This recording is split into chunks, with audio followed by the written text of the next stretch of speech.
Live it live, live it live, live it live. Serial hustler, I got cake, no surprise. Get that bag on top, round the clock, run it up, do my bop. Got dope, Betty Crock. Go get her, what you need, join the team. House flipper, car flipper, hair cutter, smooth as butter, like no other, don't compare me. On the eye, riding dirty, gotta do this for my family. By any means necessary. Why you acting all scary? Scared money don't make no money. What up though, everybody? My name is Ashley Ramirez. I'm Serial Entrepreneur, and today I have my friend Blendby Daryl with me. How you doing today? I'm doing all right. How about yourself? I'm nervous. This is the first episode, so I know we're gonna do well though, because we've always done well in conversation. So I have a random question to ask you. If your parents could describe what it is that you do for a living, how would they describe it? They'd be like, "Oh, he just cut hair." He just cut hair. What do you actually do for a living? Oh, so I'm a licensed barber. I actually teach classes on the side. I try to educate, enhance barbers' crafts as well. And I'm off into selling products as well. Okay. So I met you in the basement of Michigan Barber School, right? Yep. So how much did Michigan Barber School attribute to what it is that you do today? A lot. Well, so I was already cutting hair before I became a student at Michigan Barber School. For how long? I actually I picked up my first set of clippers 10 years old. Wow. Yeah. So what happened was I used to get an allowance. Okay. And it was short. It was probably like $25 a week or something like that. And I think at the time, down the street from my dad, the haircuts was maybe like $12. And so I tried to find a cheaper route, like, well, sure, if I just buy me some clippers, cut my own hair. Yes, what kind of clippers were they? It was probably like some clippers, some cheap. It wasn't no adjustables, nothing. Okay. And I maybe paid $10 for them. And so what happened was I just wanted to cut my own hair. My dad already had shavers and liners from lining up his goatee and stuff like that. So I tried to do a cheaper way of cutting my own hair, jacked it up all the time. I couldn't. So my first goal was to do an all even. Okay. And I kept messing up around, the center area, and because the swirl pattern or whatever, and gashing it all the time. So after that, my dad actually got me my first $20 because my dad used to be drinking, hanging out with his friends, and he was just bragging on, my son know how to cut, my son know how to cut. So I'm like, Dad, I don't really know how to cut. He's like, yeah, you do, boy, go get your clippers. So I'm cutting the guy here outside in the backyard, jacking him up. And he still made the guy pay me $20. So that was like the start of it. That was the start of it. So I probably was like, fifth grade, 10 years old. That's when I started. So before you had confidence in you, your dad had confidence in you. I think my dad just like, man, get this money. You know what I mean? And so that grew into, that was, my cheap way of doing things. My uncle used to cut hair as well. And I used to pick up and mock him, just like you mock any adult, like learning how to drive, anything like that. Right. And picked up those, those little tips, and I was cutting my hair and cutting some of my friends' hair. So from all the way back from when you were a kid messing people up, how did you go from being a backyard barber to opening up your own barbershop? Well, that was always the plan once I became a barber. Okay. Once I went to Michigan Barber School and started learning what all you could do as a licensed barber, then that was always the plan. But in the midst of it, I ended up having to learn. I found a love to educate people. Okay. So one of the instructors, Mr. Way, I remember I was helping somebody cut someone hair, and in the midst of me helping them, Mr. Wade came up there and was like, yeah, you think you sweet, huh? You saying Waymaster? Yeah, okay. yeah. So he's like, you think you sweet, huh? I'm like, yeah. He's like, well, help him duplicate your haircut. No problem. I grabbed the clippers. He said, no. Tell him what to do without touching the clippers. I'm like, grab it. He's like, nah. Why he got to grab? What is he grabbing? I'm like, man, I don't know. He's like, until you can tell someone to duplicate your haircut and they can duplicate it, you're not cold. Wow. So I'm like, got mad, went in the basement, I started living in that book, and I'm like, I'm gonna understand every terminology, everything, and that's where it started. Okay. And once I started building off that, found a love for teaching, that became my all-around goal. I wanted to open up a shop and give people an opportunity to change their lives and, support their families and make their dreams come true. So. Okay. Yeah. So this entire Livid Live podcast is about serial entrepreneurship. And some entrepreneurs stay in their own lane. We're going to talk about that a little later because you specialize in that. But one thing that I learned from that book in Michigan Barber School is 10% of profits should come from retail. Okay. So you were telling me a little bit earlier about how you got some retail products. So can you tell us a little bit more about that? Okay. The first thing I started off with the products was shirts, hoodies, sweaters. Just to make the brand bigger. And then the other products I have on the way is the shampoo, conditioner, wrap lotion, and holding spray and pomade is on the way. Okay. So yeah. Multiple streams of income. In that one lane, you got multiple directions that you can take. Got to. That's excellent. Yeah, and the education part too. I want to get off into educating, yeah. Okay, educational. All of that whole piece, that's something we learned a lot about in Michigan Barber School, from Mr. Waymaster to Mr. Sam's to everybody, really. Yeah. Even Mr. Bryant, Mr. B. Mr. B. That's the guy there.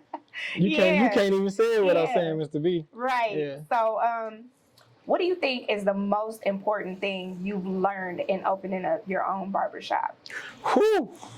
The most important, patience.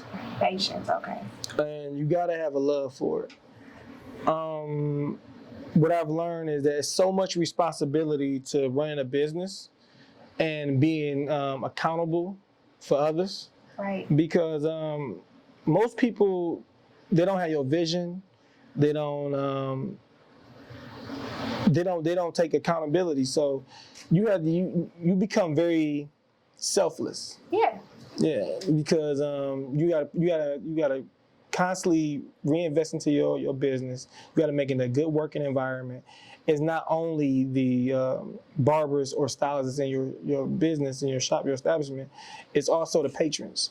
Right. Like, you gotta make a safe environment for them. So a lot of money that you make is not necessarily even profit. It's really going right back into your business to create that nice working, clean environment. So it's the hustle. Like for me, I got 6 kids, and I know you got kids too.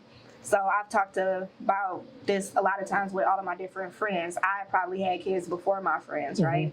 So one of the biggest pieces is once you become a parent, you become selfless, and within that, you kind of forget who you are. So now I'm a little seasoned at it. My oldest daughter, she just turned 13 the other day. So now I know how important it is for me to learn who I am as I'm learning all of these new things. So even as a barber opening up your own barbershop, that's a complete life transition. And you're being selfless in all of the hats that you're wearing. Oh, yeah. Because you are a boss, but then as a boss, you're not having people work for you. You're having people work with you because they're like subcontractors. You know, they work for themselves too. You got to consider their life events, different things that they got going on. You got to consider your clients. So you pretty much like your own CPA. Everything. You, the state of Michigan, in your own barbershop, making sure that people are sticking the code with sterilization, sanitation, and all of the other theoretical stuff that we learn. But like, how does that work for you? What do you do to maintain your identity as you are accumulating and assuming all of these roles? Well, I think the most important thing where people mess up at is they make it too personal. Okay. You're dealing with different personalities, right? And you're dealing with different goals. Going in, I understood that for me working as a barber before I was even legitimately supposed to be. That's all right. That's how it all starts. What I learned was that when people have different goals in mind, and then when you open a business is a revolving door. Right. So you got to keep it business, and you got to make it less personal. You got to understand that people have different characteristics, different backgrounds. What I do is I have this thing that I say,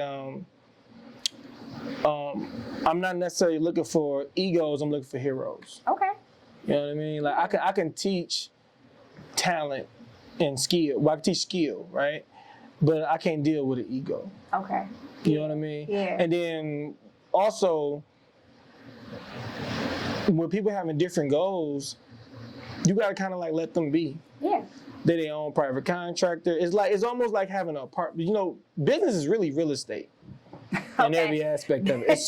Especially, now that is a gym. You got to repeat that. You gotta repeat that and then look at business is real estate, right? Especially a barber shop or a salon, right? And if you're doing private contracting. And the reason why, because when you have a barber shop, each chair is like an apartment building. Right. So, you know, they're paying a monthly or a weekly rent. And even if they're paying weekly, it adds up to a sum of in 1 month, right? Exactly. Just like you maintain an apartment building. What they do in their apartment is kind of like their personal business. Yeah. As long as they're not hurting the premises and disrespecting others. Exactly. So you may be, you know, passionate about your shop and you saying, hey, man, you know, you got to be here, this and this and that. You can't do this and that. Micromanaging is not necessarily my thing. Exactly. What I do is just like an apartment building. You do an application, a screen test. I look for the characteristics that may, you know, flow and cohesive with what we got going on, and I let it go from there. Okay. Because people have lifestyle, they got children, they got second businesses, they got all this stuff going on, so it's not fair. What I do is try to promote like, hey, operating hours are from these hours. Okay. Try to be here around this time. Give them some structure. Yeah, some type of structure, but for the most part, allow people personality and thing to flourish. Because my thing is like, I'm not in the business of making another me. I'm inspiring something greater. Exactly. And as long as it's not hurting the brand or the business, I gotta, you know, it's things that it's conversations that happen. Like, you know, we live in a time now, not to go too far left, but we live in a time now where it's so many different beliefs, it's so many different lifestyles. I really try to make sure that the conversations do not go where it's offending anybody. Okay. You know what I mean? Learned a lot about it. Yeah. You know, you gotta be mindful. Like, hey, people have these beliefs. They have this sexual orientation. They got all these different things. You know, it's not to walk on necessarily eggshells. You know, necessarily. You know, certain conversations brought up so we can have the conversation. Exactly. But respect people. You know, lifestyle. Respect people's decisions. Maybe they don't want to make $2,500 a week. Who are you to tell them to make $2,500 a week? You know, maybe they income is not really necessarily just based on this. Mm-hmm. So, you know, I may stay in the shop. I'm the owner. I have more ties to this than they do. Exactly. So, you know, I have more responsibility than they do. So I got to take that leadership role. I think also people, they think that, I'm going to say this in the cameras too. People think that when you start a business, it's less work. It's more work. The captain goes down with the ship. Exactly. You know what I mean? Like, and that's what another thing I had noticed, that when I worked in previous shops, people wanted to work and feel like, oh, my shop is going to take care of me and I can just do what I want. You know, soldiers only as strong as their general. That's right. You know what I mean? And we learn that from raising kids. You know, you want to teach your children to be clean? Be clean. Yep. You want to teach them to be productive? Be productive. They learn by example. They learn by example. But if you run a shop, and I call this eating too close with everyone, when you run a shop and you're working in the shop that you're running, they're paying attention to how you moving. Yep. So they're going to duplicate what you do. You smoking and chilling and sleeping in the shop. It won't be long before they smoking, chilling, and you know what I mean? Yep. Like, and I tell people that all the time. You know, I used to have a grandmother when I go over her house, both sides. One grandmother, I go over her house, it's plastic on the couch, and this how you sit down. She never had to tell you. You look at the room and say, yeah, this ain't the slouch. Then you got the grandmother, you go over there, look like, yeah, you know. But grandma used to cuss in front of, nah. Yeah, because people they're going to treat you according to how you treat yourself. So that's how I, you know, keep it separate. I understand that I'm me. I have a different outlook than they have. In some cases, some people you're going to have that's going to be proteges, And some people is here for a 2 or 3 year window to start their own shop. It's a revolving door. So you got to keep your eye on the prize and, take the responsibility with being a delegated authority. Okay. Yeah. So in your opinion, this is the $1 million question. Everybody wants to know, how do you open up your own barbershop? Me personally, unless you, the way I've done it, unless you have a support system to where somebody loans you the money, I would suggest if you're a barber and you want to open up your own shop, I suggest that you make sure that you can afford it. Okay. Make enough and have enough clientele to where you can make enough money to support your fixed costs and your livelihood, and you can use your profits to open up another shop. Okay. So once that's about scaling. That's about scaling, right? Because you got to be able to pay for this shop, whether there's someone in there or not. Right. After that, once you get with one person, what you just said, run that back. You got to be able to pay for your shop, regardless of if anybody in there. I was in there for months by myself. What about this? If there's a pandemic? Yeah, you got to have enough money. Right. So it's money management with that, right? Okay. Also, That's the business. That's business credit going on right now. Okay. But we're going to speak about that in a second. Okay, so also, I did the renovations, have enough money for your renovations. I did a lot of work myself. I learned things myself. Also, as you building, you have to contact the city, the state, and the barbershop licensing. And they do their inspections. Once you pass those codes, you're pretty much good to go. Wow. So you spoke on a lot of different levels. It's not about just finding a place, opening up. Mm-hmm. You actually have to acknowledge these authorities. Are there fees that come with There's that? fees that come with it, yeah. Do these fees come after you've opened up your barbershop or before? Well, before, because you're not necessarily supposed to open them until you pass all of these. Okay. So, you might have to get in contact with like I'm in Southfield, so I had to get in contact with City Hall in Southfield. I had to get the permits for certain work I needed to be getting done. You're in a prime area, too. Yeah, it's pretty dope. Right across the street. Yeah, it's dope. And once I got past those and passed those codes, and the fire department, the electrician, the plumber, did they pass me off? Then I had to call the barber shop license, which through law, and they came to their final inspection. Yeah. So you got to be zoned and you got to be right. Everything, and they ain't playing. And it goes by what cities. Every city got their own different way. Every city, is completely different. But Southfield is one of those cities. Man, you need a permit to pee.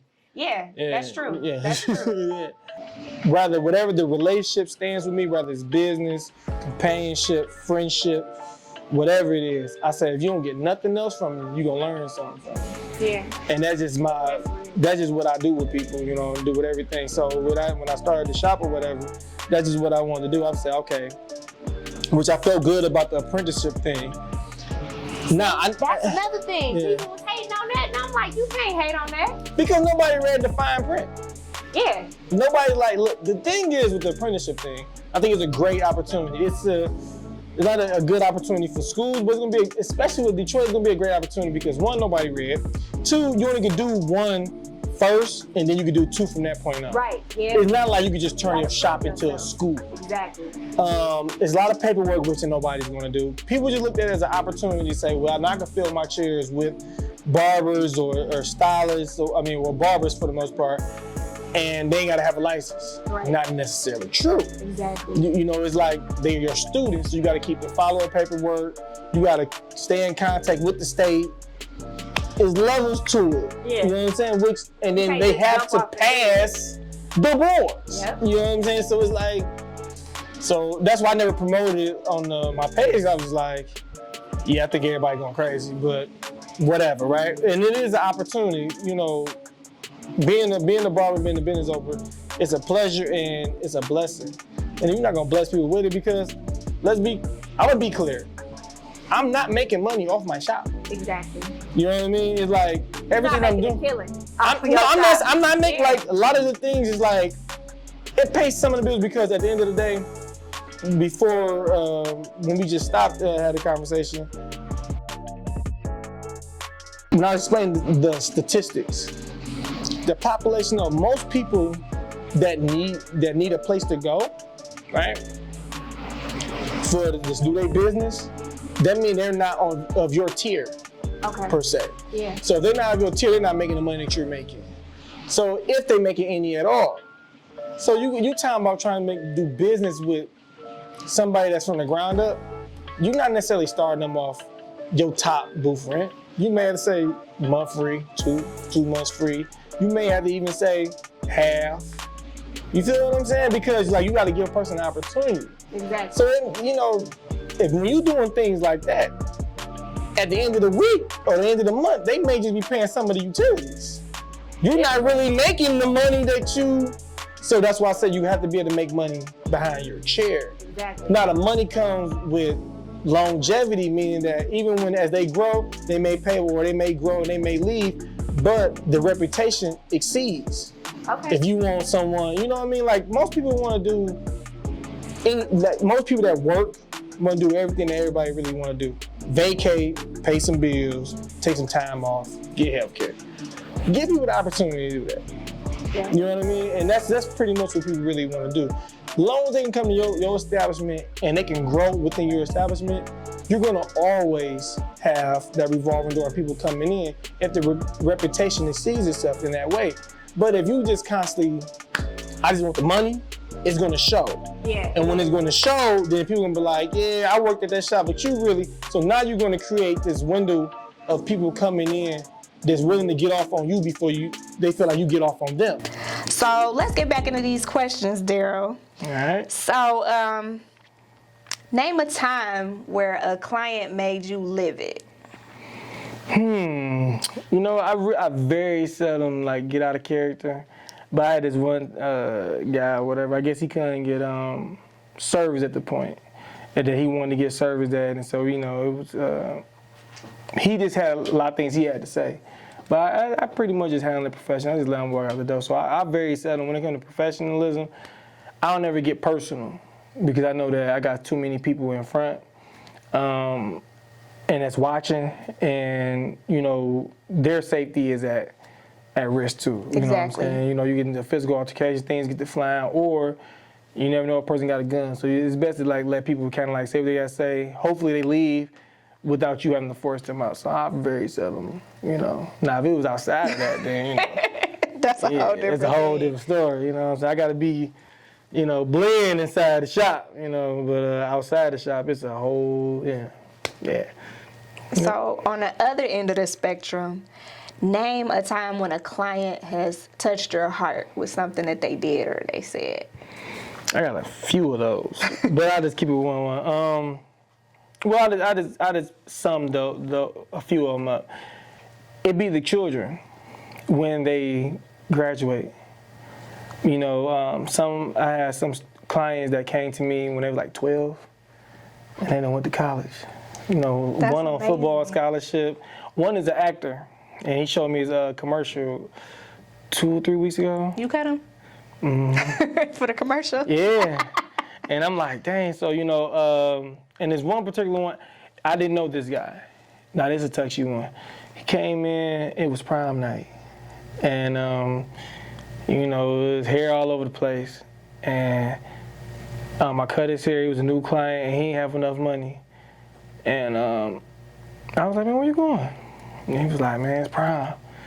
So I just let it go for free, man. He was like, for real? Wow. I'm like, yeah, man. Like, it's prom night, man. That's what you want me to, you know what I mean? I'm like, take that extra, go get whatever else you need. Exactly. Because you can kind of tell the people that need it, and, So, yeah, but it'd be the kids for me, man, because they grow up.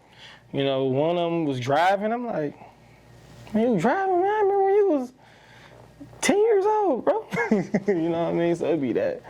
I love that part. All right. Well, getting closer to the entrepreneurship side of things, how do you deal with burnout and how do you avoid it? You really don't. What you gotta do, you gotta make time for self. Okay. Some burnouts is necessary. Pressure busts pipes, but pressure also make diamonds. That's true. So you really gotta try to keep your discipline, knowing when to sleep, knowing when to take breaks, and try to stay away from anxiety. Okay. I'm learning. Starting this business, I developed a strong anxiety. Worrying about tomorrow's problems, even dealing with today's. And I was so busy with it, wrapped up in the 7 days a week sometimes. You got to control that burnout, because what happens is you don't be able to perform at your best because you mentally fatigued, you physically fatigued, and you miss you have a lot of misjudgment. So really try to get some rest. In the words of Sam's, he said, Mr. Sam's used to always say, do what you can, and what you can is enough. Okay. And, yeah. I mean, you gotta let everything else, that's heavy. like, sort itself out.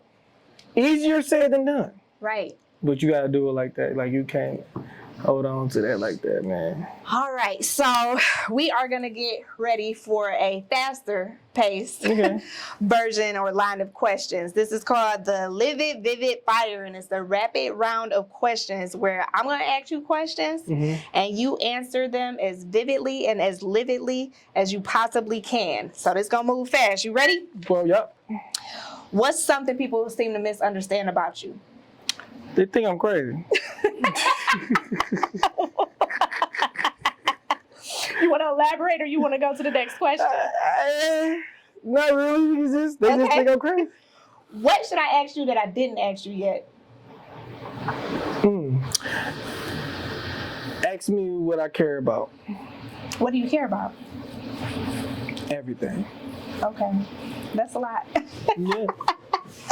All right. So if you could have a billboard with anything on it and expose Crystal, y'all had one of the tightest, most legit billboards I ever saw. But if you could have a billboard with anything on it, what would it be and why? It would just be my name. The Blend Lifestyle. It'd be all black and say Blend Lifestyle. That's it. Yeah. That's all you need. That's all I need. The brand. Because it wouldn't represent necessarily the brand. I'm gonna make this quick. When I sold the shirts, people didn't know what it meant. And I like that. Right. Because it meant whatever you wanted to mean. Blend. Yeah. Some people thought it was like, to the gay community. Some people thought it was vegan. I didn't care as long as you was buying the shirt. They're like, what it mean to you? Mean what you so sometimes, the name within itself, Blend Lifestyle, it could be anything. So I just set it up there, no info, and let people wonder. All right, I like that. Yeah. So if it was a zombie apocalypse and all that is left is a book of your life, what would the name of that book be? Wow. The name of the book I want to create, Innocence in a Sense. You want to elaborate on that, or you want to leave that there? Because I learned that sociology is according to one's reality. Okay. So I always said I wanted to make a book that was called Innocence in a Sense, because it'll give you all my perspectives in an innocent way, in a sense. Okay. It would be like sarcastic, and it's really driven by, like, not to be too spiritual, but biblical. Like the same verse can mean 100 different things. Right. So that's just kind of like how I talk, and that's kind of like how I move. Like, I mean well, and then sometimes I don't. But then sometimes you mean what you mean, and you say what you say. I say what I say, and then sometimes when I move a certain way, I didn't move in a good way, but people took it in a good way. Okay. You know what I mean? So innocence, that's what I want my book to say, when I leave. You know All right. So what makes you absolutely livid about people in general?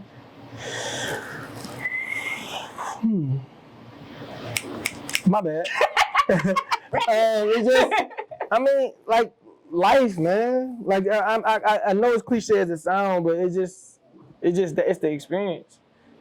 Everything. Like everything. What makes you feel alive? Fear. Okay. False evidence appearing real. The adrenaline with it. Yeah. Not knowing. And nothing more scary than darkness, though. And nothing more exciting than darkness. That's true. You don't know what's going on when the lights come on. The unknown. The unknown, man. And then that adrenaline. Yeah. Superpower that we all have in us. Man, so that's why I'm not a why or why not, I'm more of a fuck it. Yeah, just do it. Everybody always asks me, like, how are you able to do so many things and why do you do so many things and like what builds the momentum or the confidence to do it? I don't always have the confidence. I be scared as hell, okay? But I've learned to run in the direction of your fears. I was talking about that last night, but that's real. Fear makes me feel alive. Make you feel alive, I'll be like, man, I love that. all right, like, let's roll. But I mean, maybe because I was a fighter too, so I was like, let's roll. You was a scrapper. Yeah, like, let's roll. It's only going to turn out one of two ways. All right, now the next line of questions is a round of slow. So all of the questions you are about to answer, we going to slow down. This is called the slow down round. All right. So if you could turn back the hands of time and talk to your 18-year-old self, what would you tell 18-year-old Daryl? Do everything. Something that I tell my kids. Do everything. Do everything. Don't limit yourself. Don't limit yourself. If I knew I'd have made it this far, I'd have did more stuff. That's real. Wow. Yeah. So if you had $100 million, what would you buy? Would you pay Big Pharma to bring someone back from the dead? Would you kill something or someone? Would you buy time, and why? Bring somebody back from the dead. Okay. I bring back Jesus. And I ask him, so let me get this straight. You died for everybody? Because when I'm driving, nigga, you could have took a few of these. I mean, you ever been in traffic? And that's what I be saying. So Jesus died for you too, huh? So like, you bring somebody back? Yeah, and I'm asking, man, you sure you don't want to? Next time you want to take something? Your number 2 would be kill someone. I got a lot of questions for him. Man, you could take some of these niggas. If you could have dinner with 3 people, who would it be and why? Oh man, if I got dinner with 3 people, it'd probably be like Prince. I'd be asking him like, what was he thinking?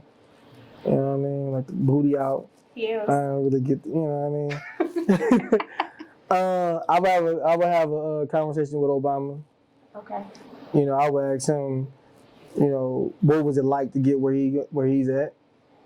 And Malcolm X. Wow. Okay. That's huge. Yeah. I can think of what I would ask each and every one of them just based off of the list that you gave. So you could learn a lot from all of them. Yeah, for sure. Like Malcolm X, I probably had the most questions, bro. You know what I mean? All right. Well, you talked a little bit in our little breakout conversation about Biggie and Pac. But if you were Pac in Vegas for the Tyson Fight or Biggie in LA for the Soul Train Awards, what would your last meal be? Ooh, Vegas. I'm going on Vegas now though, cause I want to do the Hell's Kitchen, but okay. Biggie died in LA, right? Probably nothing. Nothing? Yeah. Okay, so if you was about to eat right now, cause I heard your stomach growling, where you about to go? What you about to eat? You know what? Probably what's it called? Detroit Crab House. They got some good shrimp. Yeah. Yeah, I think I'm probably roll up there, man. All right. Yeah. Well, thank you so much, Daryl, for being the first person to grace the Livid Live Podcast, man. Thank you for having me. I had nobody better than to introduce myself and my audience. And we're going to have another discussion. We have another episode, but thank you so much. I appreciate you. All right, thank you too. All right. Live it live, live it live, live it live. Serial hustler, I got cake, no surprise. Get that bag on top, round the clock, run it up, do my bop, got dope, Betty Crop. Go get her, what you need, join the team, house flipper, car flipper, hair cutter, smooth as butter, like no other, don't compare me. On the eye, riding dirty, gotta do this for my family. By any means necessary. Why you acting all scary? Scared money don't make no money.